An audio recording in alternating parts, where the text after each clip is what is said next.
Bueno, continuando entonces con el tema de inflamación, como última parte, vamos a dar algunos aspectos referidos a la reparación. Como les había dicho, la reparación está íntimamente ligada al proceso inflamatorio, es la última etapa o uno de los fines por el cual se inicia el proceso inflamatorio e incluye dos, dos tipos de procesos en general,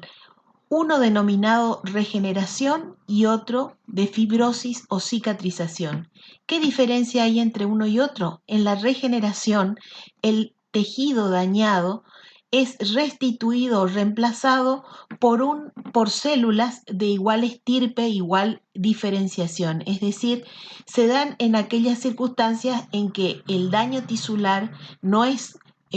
muy importante, o en aquellos tejidos en el cual las células que los componen todavía conservan la propiedad de poder dividirse y poder reemplazar a las células dañadas, siempre y cuando la magnitud del daño permita que esa restitución se pueda llevar a cabo, y eso es lo que se llama muchas veces restitución ad integrum. La fibrosis o cicatrización se da cuando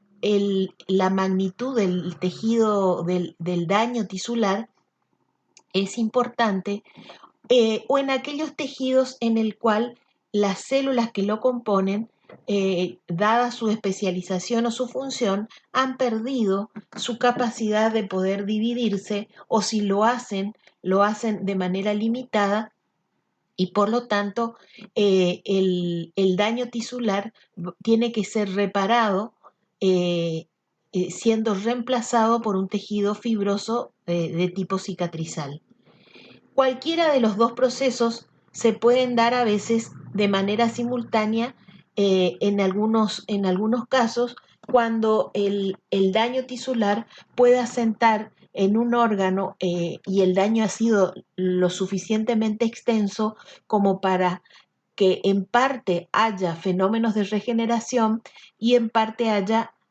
también un proceso de cicatrización. De acuerdo a esto, vamos a hacer un breve repaso también de algunos conceptos que quizá ustedes ya lo han visto en biología celular, en histología, sobre los tipos de células o de poblaciones celulares, y los diferentes componentes del tejido conectivo que van a ser los principales protagonistas que intervienen en los procesos de regeneración y de cicatrización. Ustedes saben que las distintas poblaciones celulares las podemos agrupar en células lábiles, estables o permanentes, dependiendo de su capacidad para dividirse. Las células lábiles son aquellas células que se están reemplazando y renovando de manera continua, como lo son, por ejemplo, todas las células del epitelio de la piel, de las mucosas, del aparato urinario, de la vía respiratoria. Son renovadas cíclicamente y por lo tanto presentan un ciclo celular que está en permanente funcionamiento, y renovando periódicamente poblaciones celulares. Las células estables son aquellas que eh, no han perdido su capacidad de dividirse, pero son células que están en fase G0, es decir, en fase de quiescencia o de reposo, y que en determinadas circunstancias, ante la necesidad de reemplazar células de igual tipo o de igual función, eh, conservan la capacidad de entrar en división celular. Ejemplo de esto son todas las células que, por ejemplo, encontramos en órganos parenquimatosos como el hígado, el riñón, el páncreas, las glándulas salivales, ¿eh? eh, que son de este tipo de población estable. Y por último tenemos el grupo de células permanentes, que son aquellas cuya especialización y diferenciación en cuanto a su función ha ha hecho de que pierdan esa capacidad de dividirse y cuando son dañadas no puedan ser reemplazadas por células con iguales características morfológicas y igual función y sean reemplazados por un tejido fibroso cicatrizal. Otras protagonistas importantes en los procesos de regeneración y cicatrización son las llamadas células madre, que son las células que reponen determinadas poblaciones celulares, células eh, eh, con diferente grado de diferenciación que conservan su capacidad de división ante el estímulo adecuado para restablecer diferentes poblaciones celulares. ¿Mm? Y por último, la matriz extracelular, que como su nombre lo indica, es el andamiaje o el refuerzo que tienen todo este grupo de células que van a intervenir en el proceso de cicatrización y con el cual interactúan de manera íntima y permanente. Esto es nada más que el esquema de lo que les estuve explicando con respecto a las células lábiles, a las células estables y a las células permanentes en cuanto a su capacidad de entrar en división celular dependiendo de las circunstancias y de las señales que reciban. Es muy importante tener en cuenta este tema del control de las poblaciones celulares, del crecimiento celular, de la inducción de la división de células, porque son estos mismos mecanismos de control, de regulación de las poblaciones celulares, lo que también están implicados en otros procesos que vamos a ver más adelante y que son de suma importancia, que es justamente la génesis de las neoplasias. Entonces, estos mismos mecanismos regulatorios que en este caso de manera normal y fisiológica intervienen en la renovación de poblaciones celulares o intervienen en los procesos inflamatorios como mecanismo de reemplazo y reparación de tejidos dañados, son los que también muchas veces se alteran de manera permanente y participan en los procesos denominados carcinogénesis. La regulación de la multiplicación celular, en esta regulación intervienen complejos que ustedes también ya lo habrán visto en biología y en histología, que eran los complejos de ciclinas, formados por los complejos de quinasas dependientes de ciclinas, y los diferentes puntos de control que se detectan en el ciclo celular y que permiten la reparación del genoma del ADN celular, deteniendo el ciclo,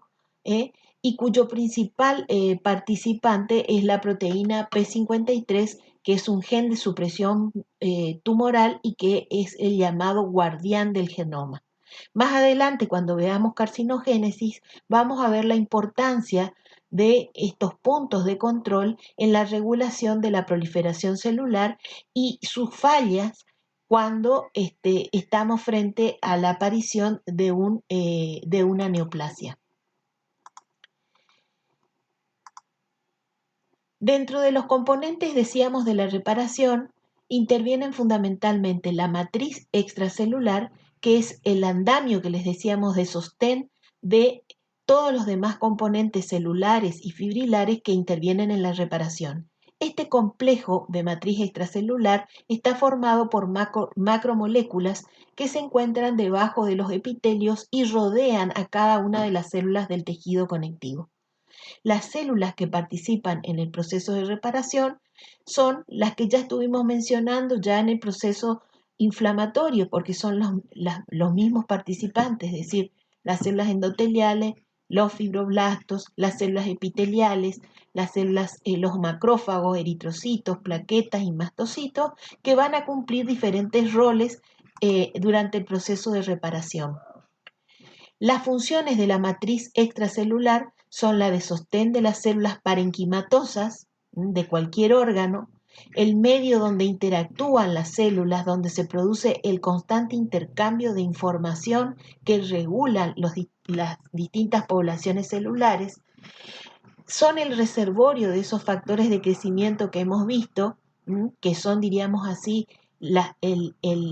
manera en que se comunican entre sí las distintas poblaciones de celulares y se regulan entre sí en cuanto a control de proliferación.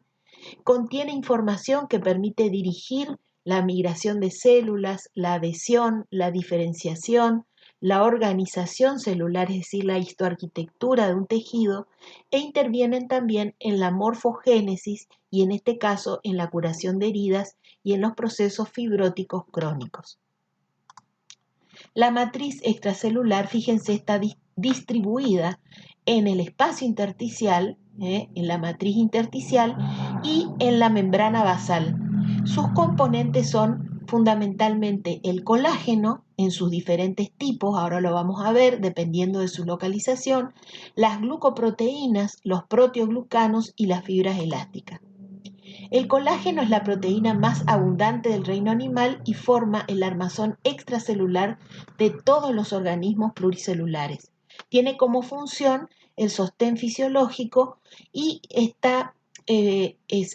regula, fíjense, funciones tan importantes como la quimiotaxis, la morfogénesis, la adhesión, la agregación plaquetaria, las uniones intercelulares y el fenotipo, es decir, la apariencia o la organización arquitectural de cualquier tejido.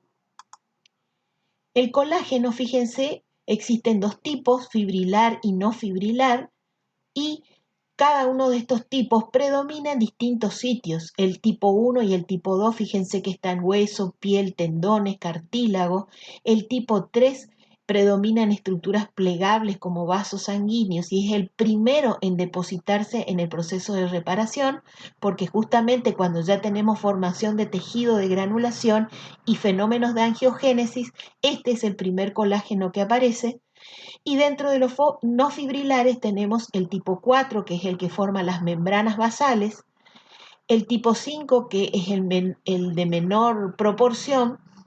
que está en el tejido intersticial, como el tipo 6. Les decía hoy que existe un fino mecanismo de regulación en cuanto al crecimiento y proliferación de las distintas poblaciones celulares, y estos sistemas de señalización y receptores de señalización son activados por muchos de los factores que ya hemos visto cuando estuvimos hablando de inflamación crónica y muchos factores producidos por las células que forman parte de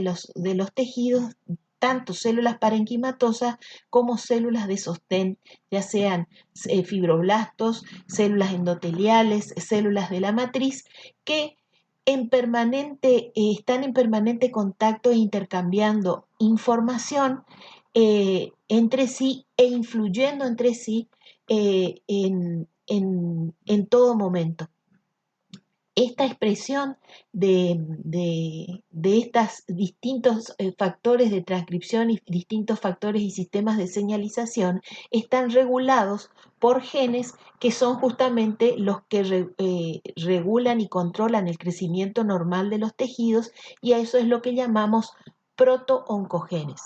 Hoy les decía que estos mismos mecanismos reguladores son los que intervienen y se alteran en la carcinogénesis y pasan a llamarse, cuando están alterados, en oncogenes. Eso lo vamos a ver más adelante, pero fíjense que ya participan distintos elementos en estos procesos, ya sea en el control de la proliferación celular y en la señalización. Entonces, la señalización, fíjense, entre las células de un tejido pueden ser una señalización autócrina, es decir, ella misma genera señales en cuanto a su funcionamiento. Puede ser una señalización parácrina, es decir, influye con sus señales en células vecinas, y esto es lo que justamente regula histoarquitectura en un tejido, y hay también una señalización de tipo endocrina a distancia vehiculizada a través de los vasos sanguíneos. De estas tres maneras, de estas tres formas, las células regulan de manera constante su funcionamiento, su diferenciación, su multiplicación, su crecimiento, y esto es lo que muchas veces está alterado. A nivel de las superficies de todas las células, contamos con una serie de receptores que, fíjense,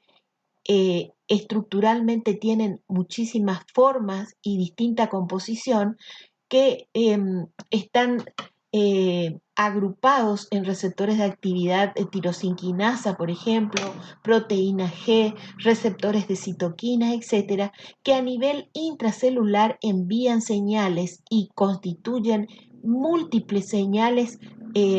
que se dirigen al núcleo para regular la función y proliferación de las células. Todas estas vías de señalización, a su vez, están de manera muy intrincada, comunicadas entre sí, y es por lo tanto que todas las señales influyen sobre las demás. Estos mecanismos de señalización son los que les mencionaba. En la carcinogénesis muchas veces está alterada y nos encontramos ante una situación de descontrol en cuanto a la proliferación celular, que escapa de los mecanismos regulatorios normales. Los otros componentes importantes a tener en cuenta cuando vamos a hablar de reparación, decíamos, son los factores de crecimiento.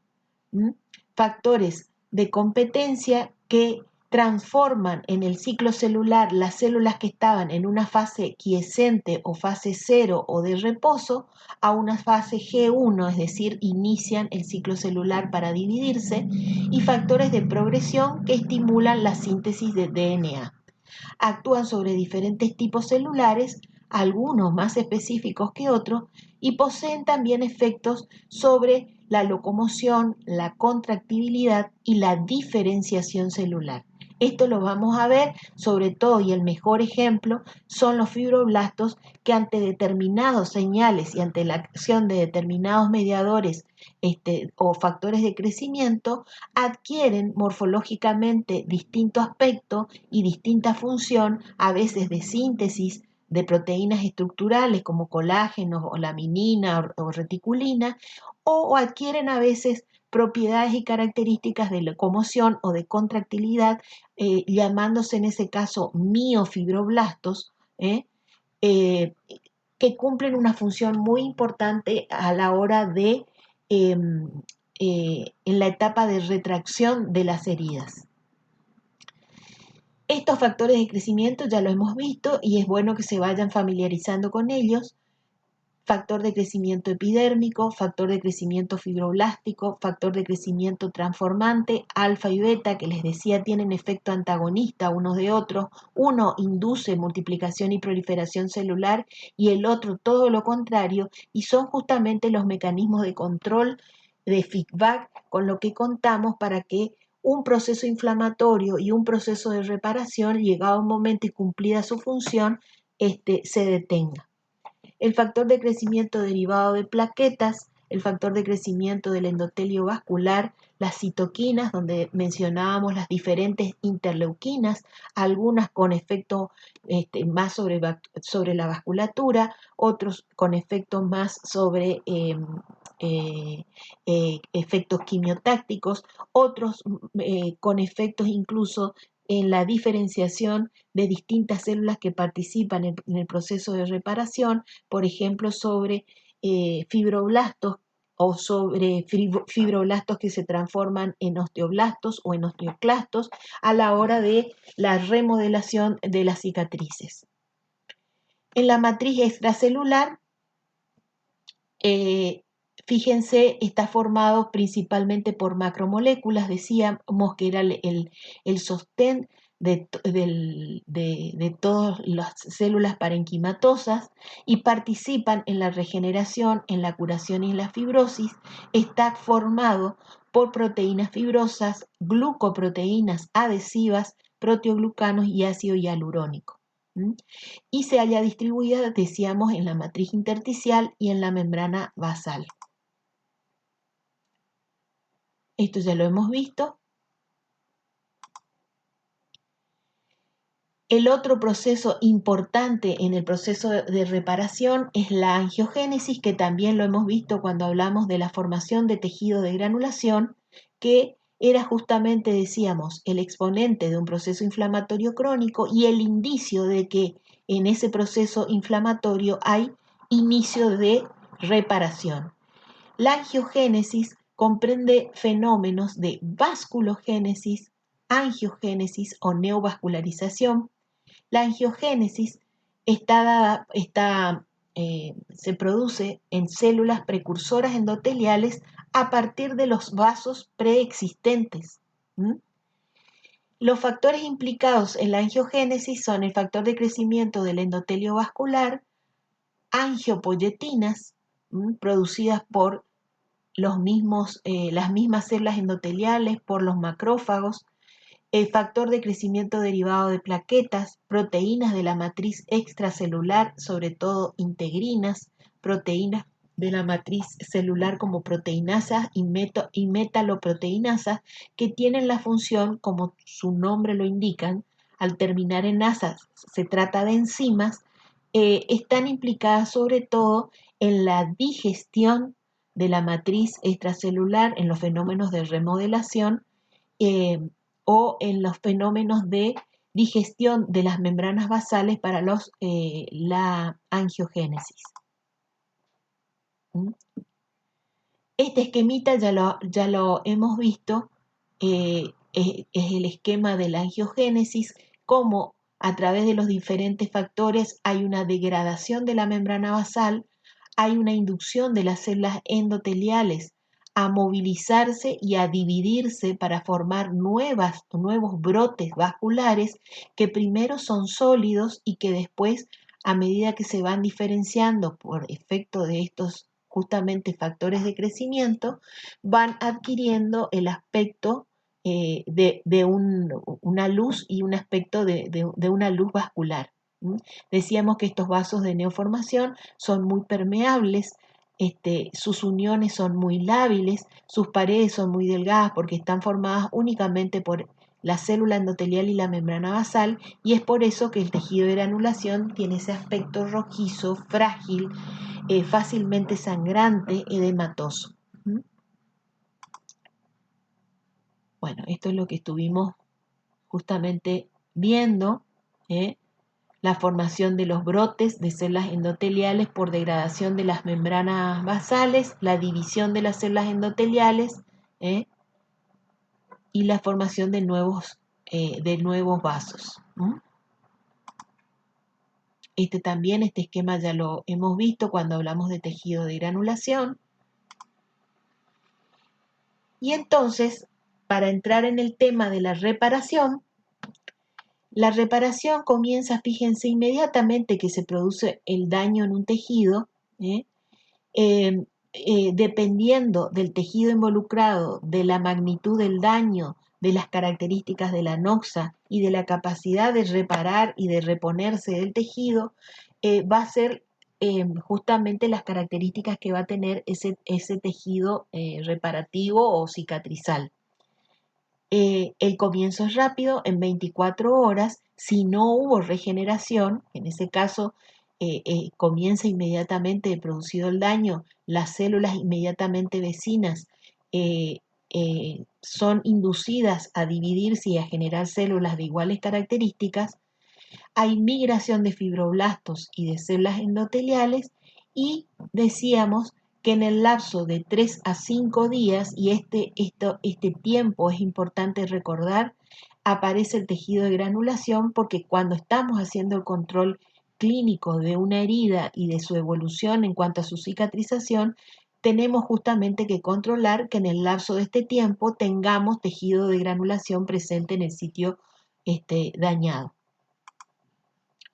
La reparación por tejido conjuntivo, por cicatriz o fibrosis, comprende 4 fenómenos. Decíamos, la formación de nuevos vasos sanguíneos, angiogénesis, cuyo principal protagonista es el factor de crecimiento del endotelio vascular,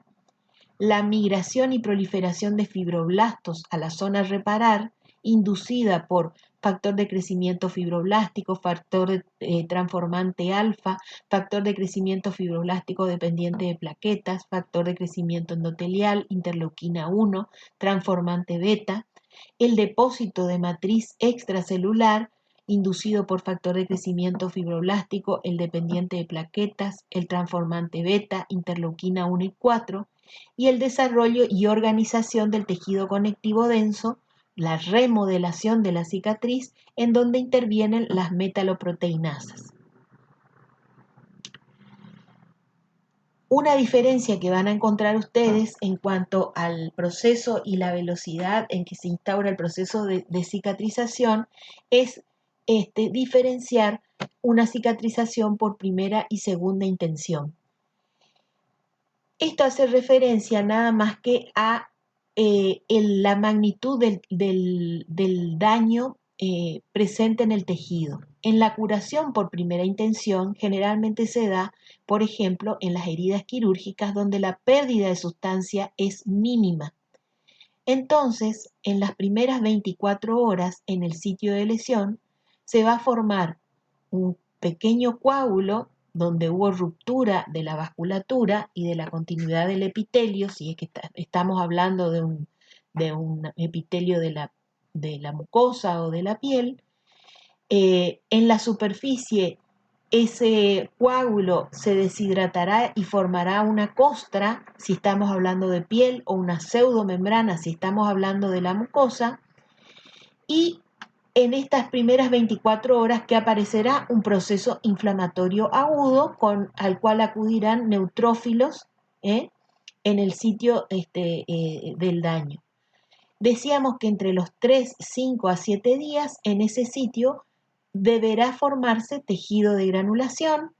El epitelio será restaurado a partir de brotes de la membrana del estrato basal del epitelio,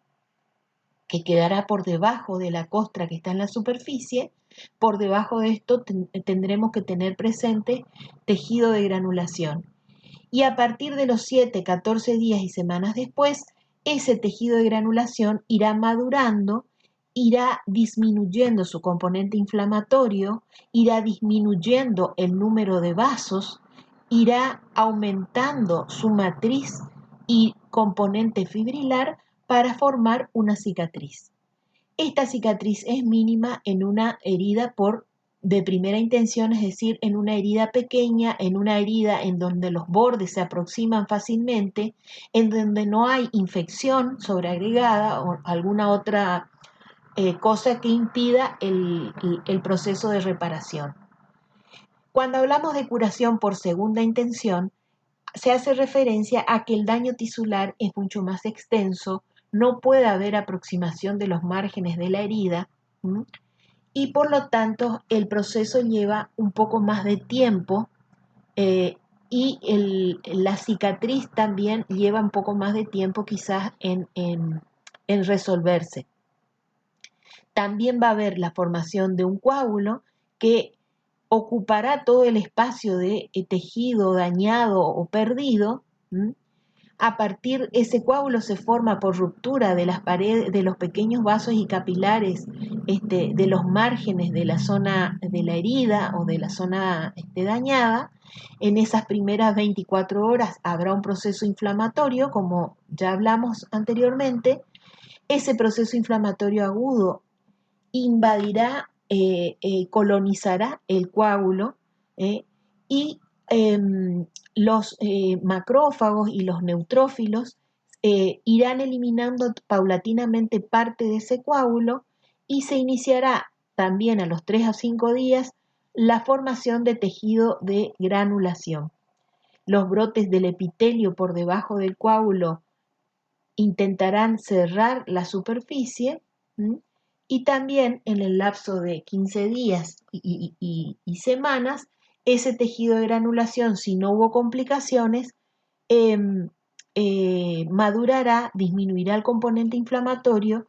disminuirá la cantidad de vasos y formará un tejido fibroso cicatrizal que, como la pérdida de sustancia fue mayor, generalmente durante el fenómeno de remodelación de la herida, se produce una retracción de la superficie en la zona dañada. Esto ocurre habitualmente también en la cicatrización post-extracción dentaria, en la cual queda una cavidad ocupada formada por el alvéolo, que impide que los márgenes de la herida se aproximen, y el alvéolo dentario es ocupado por un coágulo donde ocurren todos estos mismos fenómenos que estamos viendo acá en una curación por segunda intención. Es decir, que la cicatrización post-extracción dentaria es un ejemplo de una cicatrización de segunda intención. Después de la fase inflamatoria van a ocurrir tres cosas. Va a haber contracción y retracción de la herida, que es muy importante porque disminuye mucho la superficie dañada, y eso es justamente el responsable de esto son los fibroblastos, que adquieren una morfología y una fisiología de miofibroblastos y adquieren una propiedad contráctil y que aparecen a los 2 o 3 días. Hay un reemplazo, una reparación por tejido fibroso, por tejido de granulación, y por último, puede haber regeneración por componentes celulares de iguales características y de iguales funciones y diferenciación que las células parenquimatosas dañadas, en el caso de que el órgano involucrado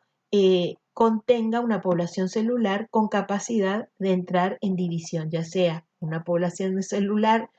que decíamos hoy de tipo lábil o de tipo estable, que conservan su capacidad de dividirse. Esto es nada más que un resumen de lo que les decía hoy, la cicatrización por segunda intención en el caso de la de una extracción dentaria.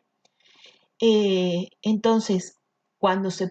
hace la exodoncia, el alvéolo vacío se llena de sangre por ruptura de fibras periodontales y gingivales, se forma un coágulo, el coágulo sufre todos los cambios que sufre cualquier coágulo, es decir, primero es frágil, después se estabiliza, se forma un tapón que mantiene y que detiene el sangrado en el sitio de la extracción.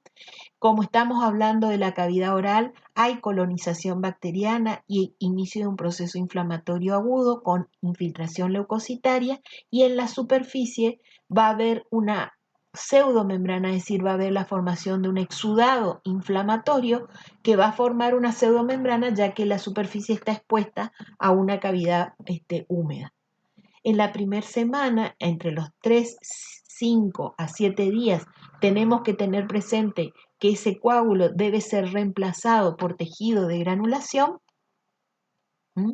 y se iniciará la migración epitelial a partir de los brotes de los márgenes del epitelio de la encía. En la segunda semana, en el tercio superior, va a haber restitución del tejido conectivo gengival, y en el tercio inferior aparece en la zona ósea, tejido de granulación,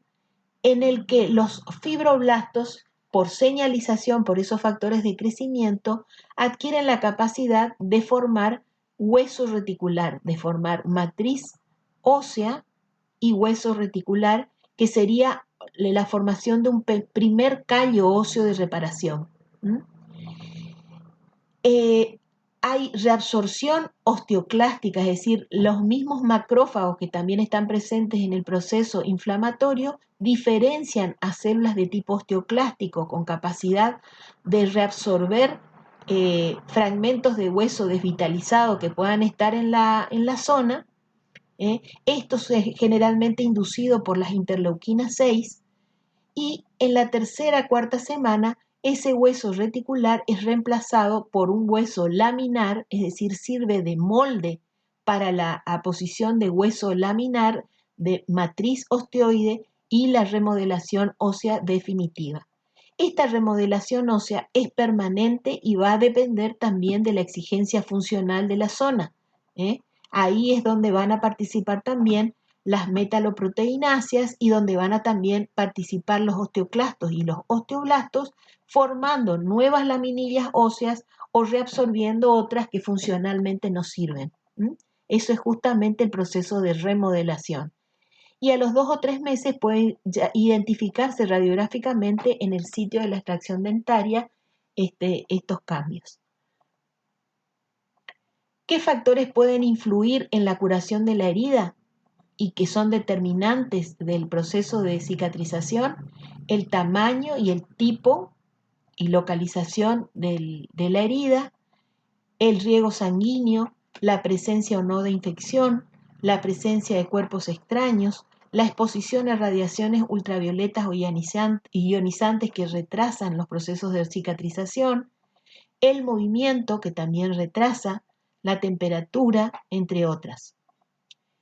¿Qué factores influyen en la curación a nivel general? El estado circulatorio, las enfermedades metabólicas, las infecciones, alteraciones hormonales,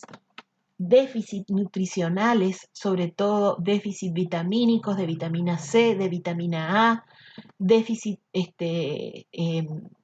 hipoproteinemias, enfermedades hematológicas. Entonces hay causas generales y causas locales que van a influir y modificar la normal evolución del proceso de cicatrización. Y esto les puse nada más que para que vean en el caso de que haya hueso involucrado, si bien este es un ejemplo o un esquema de una cicatrización ósea en un hueso largo, el mismo proceso se produce en el maxilar si estamos frente a una fractura, por ejemplo, una fractura o una intervención quirúrgica que involucre hueso, o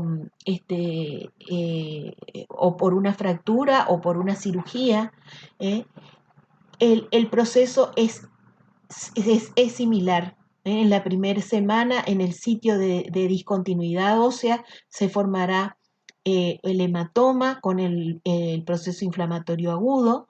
después el tejido de granulación. A las 2 o 3 semanas se formará el primer callo inmaduro que hoy hablábamos de hueso reticular. Después eso será reemplazado por hueso laminar más estable y en la etapa de remodelación ósea. O sea, las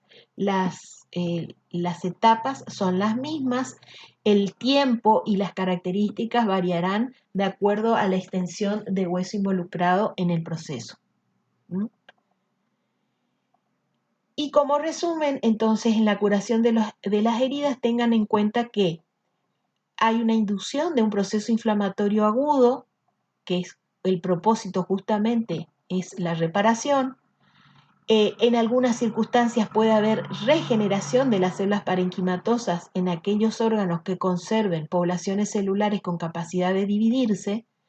La migración y proliferación de células parenquimatosas y elementos de tejido conectivo intervienen en ese proceso de reparación. Recuerden que tanto la regeneración como la cicatrización pueden estar presentes en el mismo proceso. Hay síntesis de proteínas en la matriz extracelular, fenómenos de remodelación de los componentes tisulares, tanto del tejido conectivo como parenquimatoso, y formación de colágeno y desarrollo de la resistencia de la herida, que es muy importante en la evolución del cualquier proceso de cicatrización. ¿Cuáles pueden ser las complicaciones? Bueno, que haya una cicatrización deficiente, a eso es lo que llamamos dehiscencia de la herida, o que haya ulceración, o que haya cicatrices excesivas, que son las llamadas cicatrices hipertróficas o queloides, es decir, que esos mecanismos de control mutuo que tienen los factores de crecimiento para estimular la formación de matriz extracelular y de movilización de células, falla y persiste en el tiempo y da lugar a la formación de cicatrices hipertróficas y queloides. Y por último, que haya retracción durante la etapa de remodelación de la cicatriz, que haya retracción excesiva. Esto es lo que suele darse en aquellas cicatrices que asientan en pliegues, por ejemplo, o que son expuestas a zonas de movimiento, o en cicatrices que las heridas son muy extensas, como puede pasar en las quemaduras, en las que puede haber retracción excesiva de la zona cicatrizal y requerir después posteriores intervenciones quirúrgicas para aliviar esa retracción. Bueno, esta es la bibliografía recomendada y cualquier consulta las haremos a través del aula, en el foro, o a través de vía Zoom. Muchas gracias.